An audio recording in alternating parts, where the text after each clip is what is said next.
Waking up in the intensive care unit, I could just hear my wife Grace's voice on the phone.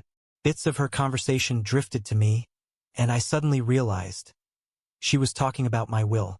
Panic mixed with disbelief as I pretended to be dead, eager to fully understand the betrayal happening right next to me. The moment my eyes fluttered open, a harsh white glare assaulted my vision. Where am I? Why do I feel so weak and powerless? I muttered under my breath. The faint squeaking of sensors and the hum of machinery around me confirmed my fears. I was in a hospital. But how did I end up here? What had happened to me? As I struggled to piece together my thoughts, a sharp pain pierced through my consciousness, forcing a groan from my lips. An intense thirst clawed at my throat, yet there was no one to offer me water, no soothing presence to ease my discomfort. Alone and confused, I lay there, surrounded by medical equipment I had never seen before. The 4 drips and sensors attached to me felt alien, as if I was more machine than man. My wife's voice, so familiar yet so distant, suddenly filled the room. My heart raced as I strained to listen, hoping for words of concern, but instead, I caught snippets of a conversation that chilled me to the bone. "Dr. Merritt, how is my husband? Will he remain in this state long? Perhaps we should consider more radical measures." Grace's voice, tinged with a false sweetness, did not sit right with me. The doctor's reply was cautious yet stern. "Don't anger God. Hope for the best. Your husband's chances are slim, but you mustn't give up. And try to spend less time near him. We wouldn't want any accidental infections." Grace's syrupy tone returned as she acknowledged the doctor's advice. "Of course I understand. Thank you." The sound of her footsteps receding and the door closing marked her departure, but not before a cold exchange that left me reeling. The silence that followed was broken by the unexpected ring of a phone. It jolted me, the ringtone echoing strangely in the sterile room. With great effort, I strained to eavesdrop, despite my usual disdain for such acts. After all, under normal circumstances, I, James Williams, a successful restaurant owner, would never stoop so low.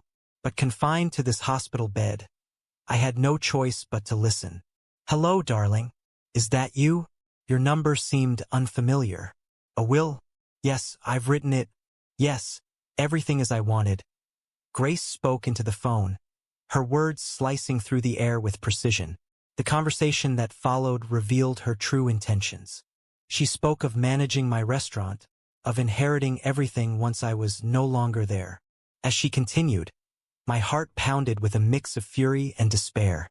How could she speak so callously about my condition, about my life, as if I were already gone? The term vegetable, used so casually, so cruelly, left me breathless. Lying there, unable to move or speak, I pondered over the events that led me to this grim reality. How had I ended up here? Who had saved me from the fiery car crash that I vaguely remembered? The answers seemed just out of reach, obscured by pain and betrayal. As these thoughts swirled in my mind, memories of earlier, happier times came to me. I remembered waking up early, enjoying the quiet of dawn while the city slept, the comforting routine of making breakfast, the crisp air on my terrace. Life had been simple, predictable, and fulfilling with my morning routines and my commitment to a healthy lifestyle as a vegetarian, which I never imposed on Grace. Yet here I was, grappling with a harsh new reality. As I lay there, the sound of Grace ending her call with "I love you, goodbye for now," I was left to ponder the depth of her deceit and the fragility of trust. The realization of her betrayal, confirmed by her own words, was a bitter pill to swallow, harder still to digest than any physical ailment could ever be. As I stood outside my restaurant, skillfully maneuvering a shovel to clear the snow off the steps, onlookers seemed intrigued by the sight of a well-dressed businessman handling such a mundane task. Henry, the janitor, watched me with a respectful nod. "You're quite skilled at this, James. Where did you pick up such extensive practice?" I flashed a smile, memories of my youth flooding back. "In the village, of course, at my grandfather's place on the distant outskirts. He had quite a lot of land there. I'm not much into hunting, but picking mushrooms, berries, or fishing. Always up for that." So there was a lot of snow there in the winter. You'd wake up, and it's dark in the hut, all windows covered in snow. You take a shovel and go ahead. Henry looked at me with undisguised sympathy. He knew I was a good man, someone who never offended him with word or deed, and sometimes even stood up for him, especially in front of the administrator who enjoyed bullying those weaker than him. Just then, the wind picked up, and Andrew, the restaurant administrator, shouted over the gusts. "Mr. Williams, what are you doing? The wind is so strong, and you're thinking of clearing snow? You'll catch a cold for sure. Where would we be without you then?" I turned to face Andrew, catching the deceitful and flattering tone in his voice. "Oh, come on, Andrew, it's nothing. I'm not a kid after all. Tell me, how are things at the restaurant? The suppliers didn't let us down, did they? And are all the staff at work?" At the mention of the staff, Andrew grimaced as if from a toothache. "Yes, everything's in place, except for that dishwasher. What's her name? Emma? No matter how much you scold her, she never comes to work on time." I handed the shovel back to Henry and looked disapprovingly at Andrew. "You very well know that Emma has 4 children, whom by the way she raises on her own. And I've asked you not to call her a dishwasher. Emma is a kitchen worker or a kitchen staff member. Learn to respect your subordinates. Without that, you can't build a proper workflow." The sharpness of my remark made Andrew shiver, and he glanced sneakily at Henry, who was grinning ear to ear. Ah, he heard it loud and clear. Look at him, grinning shamelessly. "Well, no matter, we'll sort it out. Let's just get rid of the boss first and then tighten the screws on everyone else." At that moment, Emma Fisher appeared from around the corner, hurrying as fast as she could to get to work, walking straight through the snow. "Oh, here comes Emma. So what's the excuse this time? Did the bus break down? Or did you come up with something more elaborate?" Andrew began, but stopped under my piercing gaze. "Sorry, Mr. Brown. The bus got turned around on the road. Had to find alternatives," Emma replied apologetically, her nose running. "All right, off you go and make sure everything is in order. Clean the dishes thoroughly, so they squeak when I touch them," Andrew concluded with a stern look. Emma nodded and hurried towards the entrance door. At that moment, she awkwardly stumbled on a step, causing the sole of her boot to skid on the surface. I was the first to react, supporting Emma at the most dangerous moment. "Oh, thank you. I'm sorry for being so clumsy," she began to apologize. "Don't apologize, Emma. It's not your fault. But perhaps Andrew should finally get to work and sprinkle some salt on the pathways," I remarked, emphasizing the last word. After that, I took Emma's hand to help her ascend the slippery steps. Despite not wearing gloves, her palm felt very warm to the businessman. But then, something very strange happened. Emma suddenly let out a loud gasp and jerked her tiny hand away. "What's wrong? Are you hurt?" I asked with concern. Emma guiltily lowered her gaze, clutching her hand into a fist. She looked frightened, not like herself at all. "I'm sorry, please. It's not your fault at all. It must have been my imagination." "Sorry again," Emma forced out, fear freezing in her eyes, a fear I could feel in my skin. But what was it about? What did I do wrong? Did I squeeze her hand too hard? No, it didn't seem like it. Shaking my head in bewilderment, I hurried after Emma. I caught up with her in the hall where I quietly called out to avoid attracting the attention of others. "Emma, what happened? Why did you react so strangely?" She froze and looked at me with a strange pity. "I'm sorry." "It's all because of my visions." "Visions?" I exclaimed in confusion. Emma paled. "Well, the ones that come true, you know, like premonitions, but real. They started back in school when I got a concussion during a PE class. We were climbing a rope and I fell. The height wasn't much, but that's when it all began." I frowned. "And what did you, may I ask, see in these visions?" Tears suddenly filled Emma's eyes. "It's a car accident." "What color is your car?" "Dark green."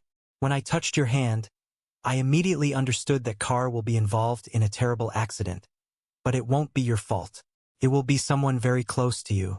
I saw it the moment I touched your hand. It struck me like lightning. I looked at my colleague with irony. I didn't believe in any prophecies, of course. In my understanding, it was sheer nonsense, and all these fortune-tellers and seers were just charlatans. There was that one madam who predicted a long and thorny path to success for me back in my student years. And so what? The path did await, of course, but it required a great deal of hard work, and those predictions had nothing to do with it. Emma looked at her boss with concern. Realizing he didn't believe a word she said. "Excuse me, Mr. Williams, but I heard you refrain from driving for the near future," she said. I just smiled. "Oh, don't worry, Emma. I've been driving for over 10 years and I've had no issues with it. Besides, I never exceed the speed limit, so there's no need for unnecessary concern. An accident is definitely not in my cards." Emma nodded in agreement, looking at me as if I were already doomed. "All right then, get back to work and don't dwell on the negatives. By the way, how are your little ones? If you need anything, don't hesitate to ask. I'll help however I can," I said as I headed to my office. "Thank you, everything's fine, Mr. Williams. I just need your permission for something," Emma cautiously asked. "Permission, of course. Go ahead. What do you need?" I replied. The dishwasher hesitated for a moment as if gathering her strength, then said, "I want to ask for your permission to take home the dishes that customers rejected.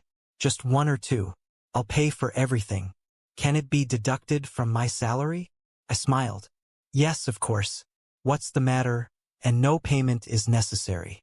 They're going to be disposed of anyway. Besides, it seems both you and the kids will benefit. Take as many as you want." Joyful sparks danced in her eyes. This was real luck. Meanwhile, I went about my usual business, talking on the phone with the restaurant manager, approving menus, and preparing for the inspection, ensuring everything ran smoothly. Yet, from time to time, I remembered Emma's words, which had struck a chord with me. Can you believe it? A kitchen worker with fortune-telling abilities. That's a first for me. But soon, thoughts of a possible road accident faded away, making room for meetings with new suppliers, tasting new dishes, and discussing current restaurant matters with the administrator, maintaining an atmosphere of trust and cooperation. I gently resolved disputes, using the stick far less often than the carrot. Time passed unnoticed, crossing the 3-hour mark. The fury of the storm still raged, but its morning impact had diminished. The city's utilities surprisingly quickly took control of the situation and cleared most of the vital roads. Although there was still an hour and a half left in the workday, I decided to leave early today. An interesting plan had matured in my mind regarding how I could fill this February evening with an aura of love and romance. I decided to pampose my spouse with a gorgeous bouquet of roses, a bottle of wine, and something delicious from my own restaurant kitchen. While the last two items didn't take him much time, searching for flowers in the snow-covered city turned into a real quest. To my immense dismay, most of the flower pavilions were closed. Most likely, the owners of the stalls had decided that there would be hardly anyone interested in buying flowers on such a day. And just when I was almost losing hope, I noticed that one of the shops at the street corner was still open. With a joyous heart, I parked my car by the roadside and stepped inside. The pavilion smelled pleasantly of roses, tulips, and freshly imported. After all, it was the end of February, which meant Women's Day was just around the corner, leaving barely 2 weeks for preparations. Inside the flower shop, a friendly salesperson quickly helped me assemble the bouquet I needed. With my heart humming in anticipation of the romantic evening ahead, I made my way home, eager to surprise Grace, who seldom prepared dinner knowing I often ate at the restaurant. I brought with me fruit and vegetable platters, champagne, and a couple of exquisite dishes from Chef Frank, which he prepared exceptionally well. Arriving home, I decided against ringing the doorbell and instead used my key to enter. As I stepped into the hallway, soft music wafted from the bedroom. Assuming Grace was indulging in her series again, I headed to the kitchen with my bags. Placing the bouquet in the living room to surprise her later, I walked into the bedroom with a smile, only for my heart to sink as the bouquet slipped from my grasp, roses shedding petals in my sudden dismay. Grace wasn't there. The room was empty except for the TV blaring in the background. Where could she have gone, especially in such a snowstorm? Concern gnawed at me. She was not confident behind the wheel. A frantic thought struck me. I needed to check if the car was still in the garage. Just as I turned to leave the bedroom, an urgent news broadcast caught my attention. A foreign car had skidded off the city bridge, driven by an inexperienced driver. My heart raced. Could it be Grace? I had even transferred money to her card earlier for a new dress. Without a second thought, I dashed to my car and sped toward the bridge. The roads were treacherous, and my car slid dangerously on turns, but I managed to keep control, relying on my years of driving experience. Grace, however, had only recently started driving. Why had I encouraged her to drive today of all days? With the bridge just 2 miles away, my car slid once more. I slammed on the brakes, but they failed inexplicably. Faced with a life-threatening decision, swerve and potentially roll the car or crash head-on into another parked vehicle, I chose to swerve. My car rolled several times before crashing into a tree.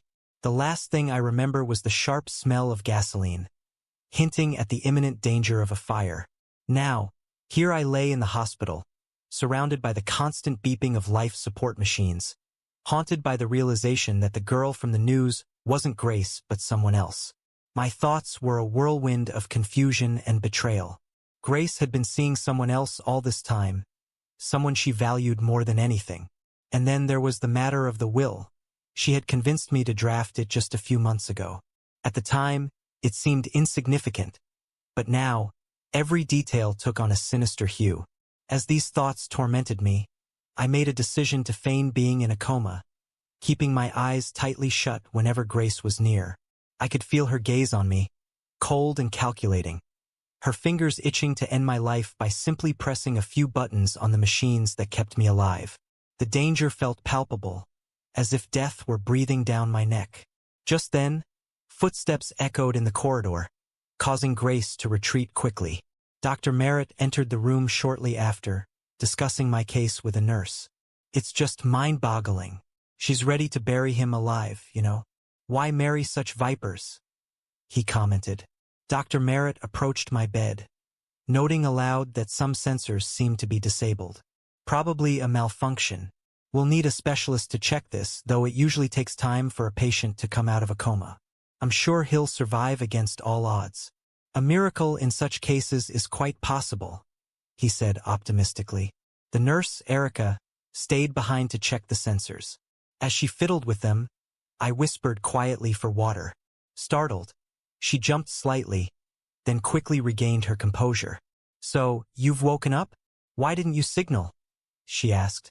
Gathering what little strength I had left, I pleaded, please don't tell anyone I've regained consciousness. Let it be our secret, at least for today. Although puzzled by my request, considering my wife's strange behavior, Erica agreed to keep my secret. All right, I'll do everything I can, but you still can't drink. The most I can do is moisten your lips, she whispered, touching a wet piece of cotton to my lips. The relief, though minimal, was immensely comforting. As Erica set up an 4-drip to nourish my body, tears of gratitude welled up in my eyes. Her kindness in such a dire situation reinforced my resolve. They won't get my will and inheritance. I will recover and ensure Grace doesn't get a penny in the divorce, I thought determinedly, swallowing the bitter lump in my throat. With that, I drifted into a restless sleep, while Erica reported back to Dr. Merritt, who silently acknowledged her actions, choosing to keep my progress a secret from Grace. If I were in her shoes, I'd be praying for my husband's recovery, but this witch only thinks about her inheritance, he remarked, thankful for Erica's vigilance. Meanwhile, Grace had taken control of the restaurant, imposing her will with a fiery determination that left everyone under her gaze feeling small and insignificant. Her aggressive approach was a stark contrast to my more compassionate style, and it wasn't long before she began making drastic changes, including planning to install hidden surveillance cameras to monitor everyone's every move. Unaware of my gradual recovery, she continued her tyrannical rule, believing she had the upper hand. But I was determined to fight back, for my own sake and for the good of those who depended on me. She only has 2 of her own, and 2 more from her husband's first marriage, the administrator added obligingly. They're all mine, And as for what my husband left, let it remain on his conscience. He's in prison now, caught stealing. He thought the kids would help him reduce his sentence, but I managed to get his rights reversed," Emma muttered through tears. But Grace remained unmoved. Honestly, what Grace needed right now was a scapegoat to show her power to everyone else. And Emma, who had the misfortune of being caught in the crossfire, became just that. "So how about you, Fisher? Well, you're fired. You can go wherever you want," Grace concluded, gesturing towards the door. Despair froze in my eyes. But how could this be? Could she really dismiss me like some unwanted stray dog? The administrator didn't want to stay on the sidelines and contributed his 2 cents to the matter. "Oh, and I almost forgot, Fisher, don't count on your salary. You understand, right? The money will go towards compensating the damages." The news was a devastating blow. Realizing that I had been deceived by everyone who could, I went outside and exposed my heated cheeks to the freezing wind. Seeing this, Henry couldn't help himself and approached. "Sure, dear, don't cry. Don't torment yourself, sunshine. You know Andrew is in favor right now. That's why he's doing whatever he pleases. And when Mr. Williams recovers, his reign will come to an end. And so that you don't end up completely without money, I'll allocate some from my pension for you. You can repay it whenever you can, no rush," said the janitor, embracing me by the shoulders. "Thank you, Henry, for your support and protection. You see, I was counting so much on this money, and then this happened. We're struggling with the kids in a rented apartment, and the landlady keeps raising the rent, saying, 'You receive child benefits so you won't become poor?'" I replied, choking back tears. The elderly man shook his head, feeling sorry for me, to say the least. Such a good colleague, calm, diligent, never speaks ill of anyone.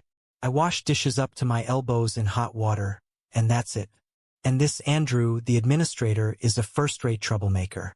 Henry remembered him from his work at the high school, where he had been a craft teacher for over 40 years. So this Andrew, when he was a student, behaved extremely insolently, humiliating those who were poorer than him or physically weaker. Henry once tried to shame Andrew, but it was all in vain, and then one dark night, the workshops for practicing crafts caught fire. Many blamed Henry then, saying he didn't put out his cigarette properly, but he had never smoked in his life and always observed fire safety precautions. The mystery was unraveled with Andrew, who in fact had committed arson with a group of teenage friends. Henry couldn't prove anything at the time and was subsequently fired from the school with the corresponding note in his employment record. Overall, the dismissal didn't bother the crafts teacher too much, as he was formerly retired by then and had no bread left on his plate for sure.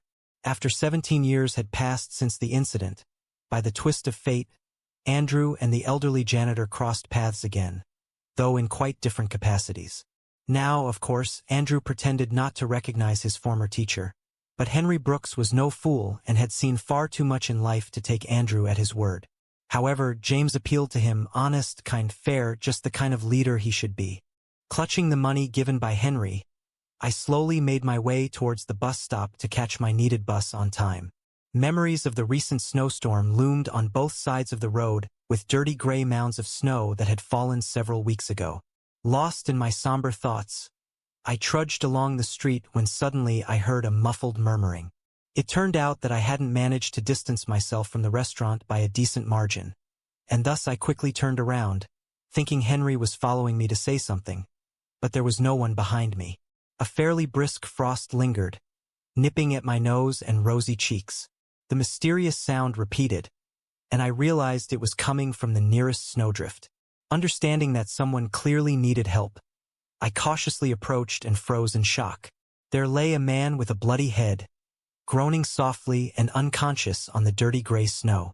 My first thought was that the stranger had simply had too much to drink and had fallen, hitting his head, but when I leaned over the young man, I immediately realized he was as sober as a judge.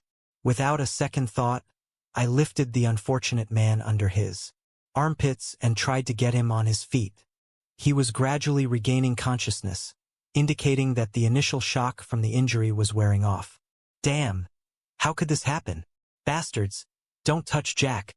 the man muttered deliriously.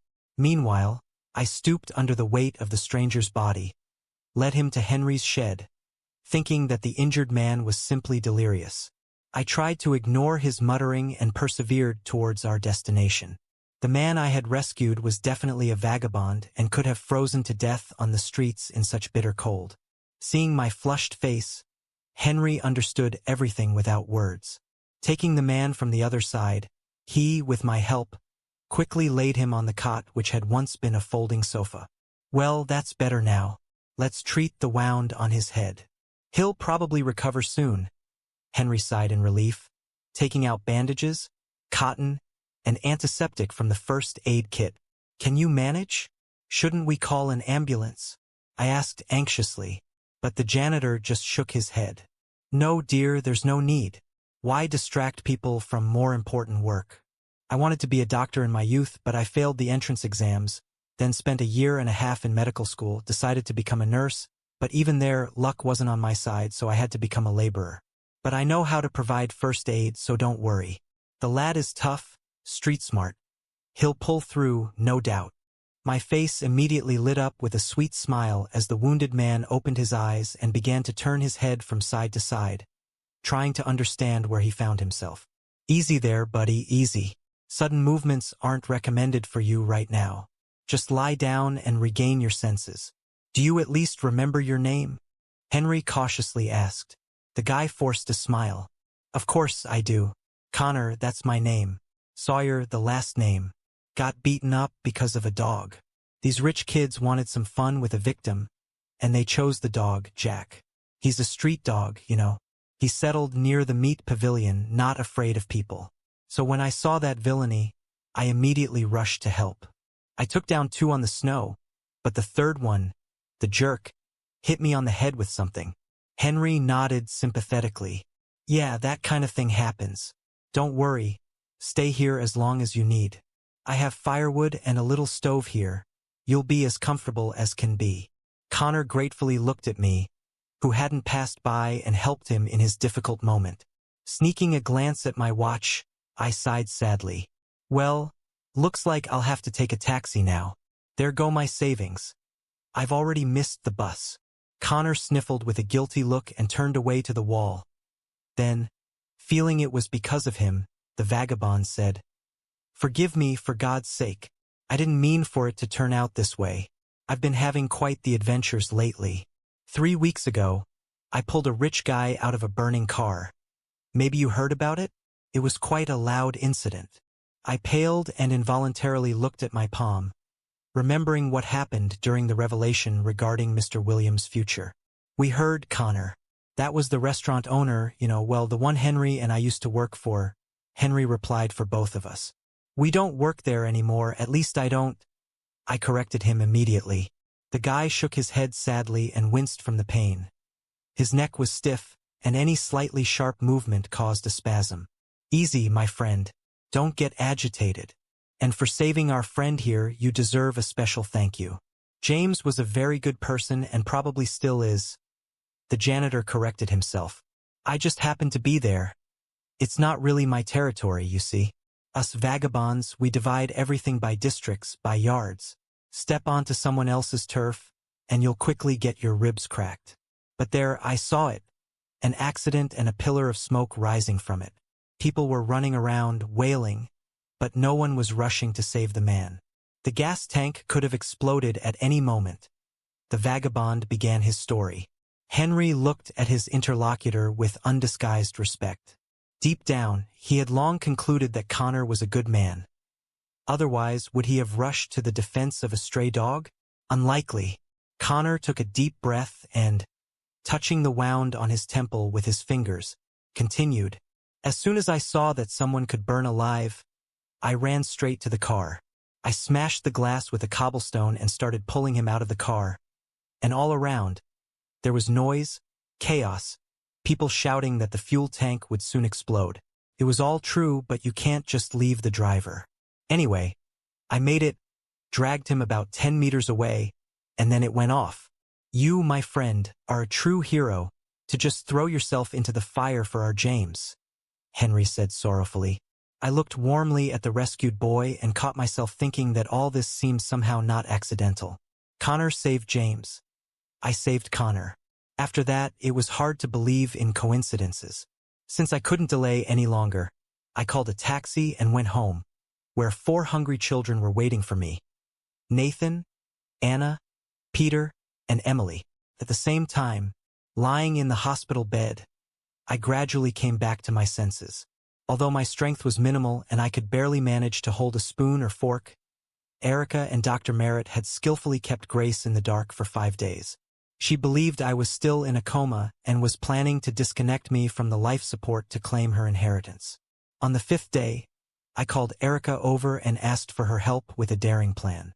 "I need to leave for a short while. Do you understand?" I asked the nurse. Erica looked at me incredulously. Less than a week ago, I had emerged from a coma, and now here I was, plotting an escape. "James, excuse me, but I won't take such responsibility.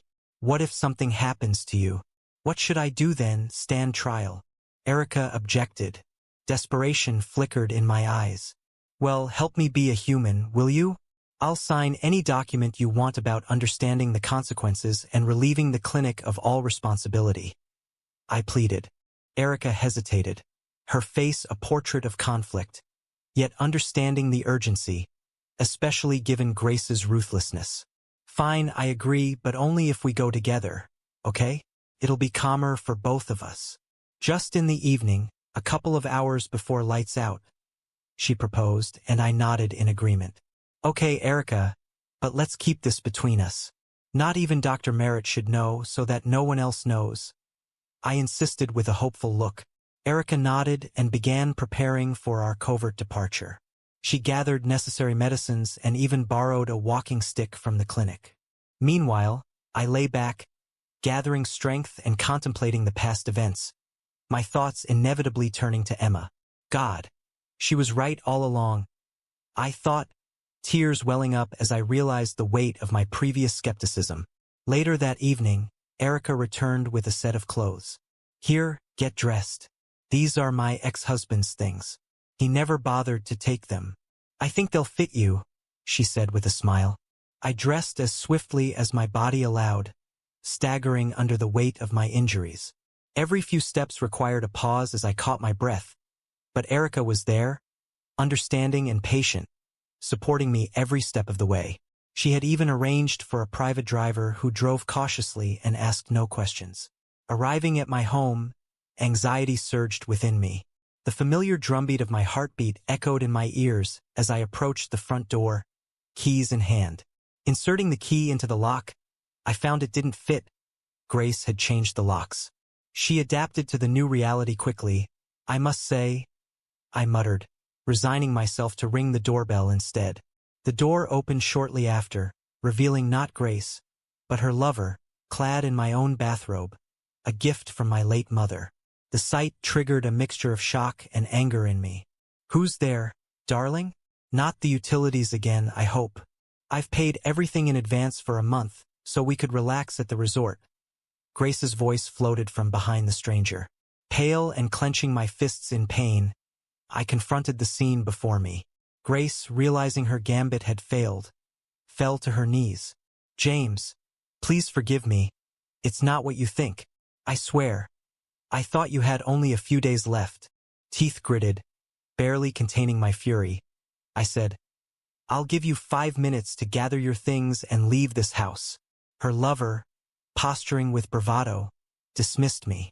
"Listen, unfinished businessman. Go get yourself treated and don't interfere with normal people's lives. It's a pity you didn't crash back then." I gripped my cane, my anger boiling over. "You won't have to wait, you bastard. You thought you buried me alive, but I survived against all odds, and I'm certain that the accident was staged. I'll make sure to uncover the truth." As I declared my intentions, the confidence of Grace's lover faltered, and he retreated into the house to change.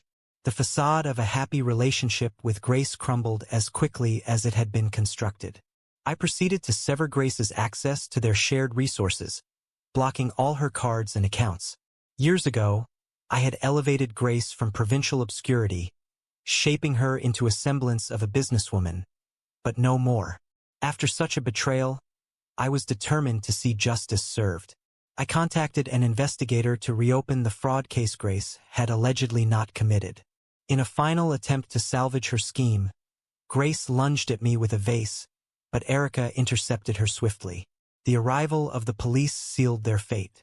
I watched as Grace was handcuffed and led away, a mix of relief and exhaustion overwhelming me.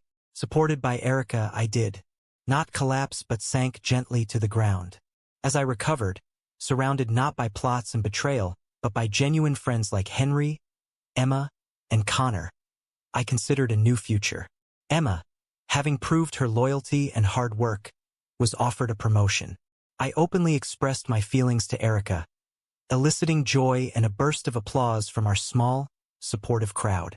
Yes, I agree, but please, in the future, stay away from hospitals, Erica responded, her eyes glistening with tears. With laughter and plans for a future filled with love and integrity, I finally felt at peace, ready to turn a new